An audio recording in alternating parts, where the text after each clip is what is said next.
அன்பான பிள்ளைகளே, உங்களை நினைக்கும் பொழுது எனக்கு மிகவும் மகிழ்ச்சியாக இருக்கிறது. உங்களை எப்பொழுதும் நினைத்து கொண்டிருக்கிறேன்.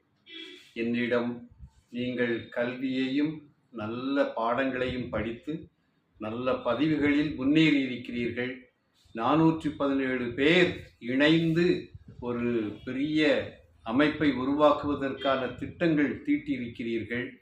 மிகவும் நன்றி. பெற்றோர்களை பேணி காக்கும் அன்பான பிள்ளைகளே, பெற்றோர்கள் போல உங்களுக்கு கல்வி கற்றுக் கொடுத்த பள்ளியையும் பேணி பாதுகாக்க வேண்டும் என்ற இந்த உயர்ந்த உள்ளத்திற்கு உங்களை கடவுள் ஆசீர்வதிப்பாராக, பெருகச் செய்வாராக, நலமோடு வாழச் செய்வாராக.